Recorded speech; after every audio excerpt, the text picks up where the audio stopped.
सभी को नमस्कार। महत्वपूर्ण टॉपिक पर आज हम डिस्कस करेंगे। आज का हमारा जो टॉपिक है वो है पावर ऑफ शेयरिंग अर्थात सत्ता की साझेदारी। इससे पहले वाली वीडियो में हमने डिस्कस किया था कि बेल्जियम में पावर ऑफ शेयरिंग का स्ट्रक्चर क्या है, क्या समस्या वहाँ थी। तो आज हम डिस्कस करेंगे श्रीलंका के ऊपर। और श्रीलंका जो है भारतीय महाद्वीप का एक छोटा सा देश है जो कि 1948 में आज़ाद हुआ था। और श्रीलंका में ज़्यादातर दो समुदायों के मध्य आपसी तनाव या संघर्ष था, सिंहली भाषा और तमिल, सिंहली समुदाय और तमिल समुदाय के बीच में। और श्रीलंका में सिंहली भाषा के लगभग 74% लोग थे, यानी कि श्रीलंका में रहने वाले 74% लोग सिंहली भाषा बोलते थे, जबकि तमिल जो लोग थे वो 18% थे।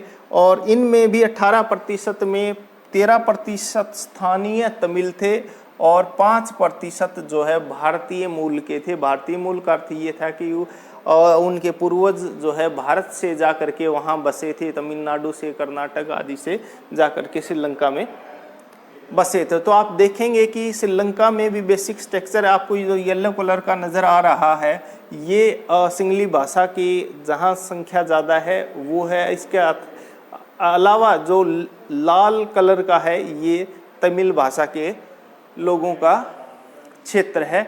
और इसमें कुछ जो ब्लैक आ रहा है वो कुछ मुसलमान स्थानीय या दूसरे देशों से आए हुए मुसलमान हैं।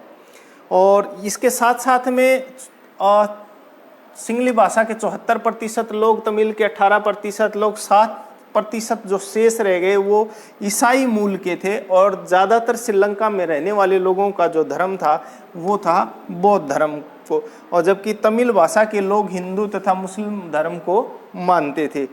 और श्रीलंका में जातीय बनावट जो है काफ़ी कठिन थी। 1983 से लेकर के 2009 तक श्रीलंका ने गृह युद्ध जैसे हालात वहाँ उत्पन्न हुए और इसको उन्होंने काफ़ी सहा है। तो हम इसकी जो जातीय बनावट है इस आधार पर हम अंदाज़ा लगाते हैं कि श्रीलंका में जातीय बनावट काफ़ी कठिन है। और कठिन जो है क्यों है इसका कारण हम आगे डिस्कस करेंगे। अब हम बात करते हैं कि जो श्रीलंका में सिंहली और तमिल भाषा के लोगों के मध्य तनाव था, उस तनाव के कारण क्या थे। तो सबसे पहले कारण एक था कि 1956 में सिंहली भाषा को राजभाषा का दर्जा दिया गया। इसके कारण तमिल भाषा के लोग नाराज हो गए। और दूसरा, श्रीलंका में सिंहली और तमिल लोगों के मध्य सत्ता का समान बंटवारा नहीं था, जैसे दूसरा मॉडल के हमने पहले डिस्कस किया था बेल्जियम मॉडल पे।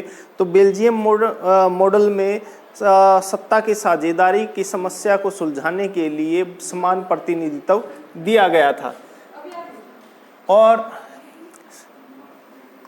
साथ ही राजनीतिक फैसले सिंहली भाषा के जो लोग थे उनके अनुसार जो है ज़्यादातर फैसले जो लिए जाते थे, जिनके हक में लिए जाते थे, वो सिंहली भाषा के हक में लिए जाते थे। और इसके कारण भी जो है तमिलों में काफ़ी नाराज़गी बढ़ी। और श्रीलंका में सिंहली जो लोग थे और तमिल भाषा के लोग थे वो सुझाव और अधिकारों की अवहेलना करते थे। जो तमिल लोग जो उनको सुझाव देते थे उनकी अवहेलना या उनको नज़रअंदाज करते थे। इस कारण से दोनों के मध्य तनाव बढ़ता गया। साथ ही श्रीलंका में राजनीतिक अधिकारों और जितने भी नौकरियां थी उनमें भी तमिलों के साथ भेदभाव होता था, जिसके कारण गृह युद्ध जैसे हालात उत्पन्न हुए। तो हम साधारण शब्दों में ये कह सकते हैं कि श्रीलंका में सिंहली भाषा के लोगों की मनमानी थी। तमिल लोगों ने 1980 के दशक में उत्तर पूर्वी श्रीलंका में जो है स्वतंत्र तमिल ईलम सरकार बनाने की मांग की, जिससे उनके हालात जो है काफ़ी बिगड़े।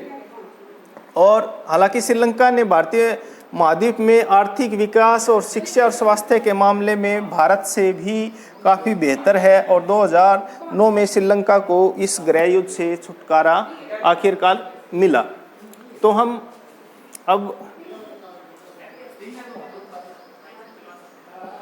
बेल्जियम और श्रीलंका के मॉडल का हम एक तुलनात्मक अध्ययन करते हैं कि एक जैसी समस्या का दो देशों ने कैसे अलग अलग समस्या समाधान अपनाया। एक देश बेल्जियम था जिसको सत्ता की साझेदारी के माध्यम से उस समस्या को सुलझाया गया, जबकि दूसरा देश जो श्रीलंका था वो दबाव के कारण जो है समस्या का समाधान ढूंढ रहा था। सिंगली भाषा के लोग अपने संख्या में ज़्यादा होने के कारण, बहुसंख्यक होने के कारण जो है अपनी मनमानी करते थे। तो एक देश जिसने अच्छा तरीका अपनाया समस्या को सुलझाने के लिए जो बेल्जियम था, और दूसरा देश जिसने पावर के द्वारा समस्या समाधान करने की कोशिश की वो श्रीलंका था, जिसमें गृह युद्ध के हालात उत्पन्न हुए। तो पहला हम बात करते हैं बेल्जियम की। तो बेल्जियम में सत्ता की साझेदारी पर बल दिया गया, क्योंकि समान प्रतिनिधित्व 4 संविधान संशोधन करके समस्या का समाधान किया गया, जबकि श्रीलंका में सत्ता की साझेदारी पर बल नहीं दिया गया। बेल्जियम में अल्पसंख्यकों के हितों की रक्षा की गई और श्रीलंका में इस प्रकार का कोई कदम नहीं उठाया गया। बेल्जियम में 1970 से 1993 तक 4 संविधान संशोधन किए जिससे सबको पावर ऑफ शेयरिंग मिल सके, और श्रीलंका में ऐसा कोई संविधान संशोधन नहीं किया गया, बल्कि तमिलों के जो मांगे थे उनको कठोरता से दबाया गया। सत्ता का बंटवारा विभिन्न स्तर पर किया गया, क्योंकि वहाँ केवल केंद्रीय स्तर पर, राज्य स्तर पर, स्थानीय स्तर की पर जो है पावर ऑफ शेयरिंग की गई, लेकिन श्रीलंका में ऐसा कोई पावर ऑफ शेयरिंग नहीं किया गया। टकराव की अपेक्षा बातचीत के माध्यम से समस्या का समाधान ढूंढा गया, और उन्होंने बातचीत की अपेक्षा सैनिक बल और राजनीतिक दबाव से जो है हालात काफ़ी बिगड़े।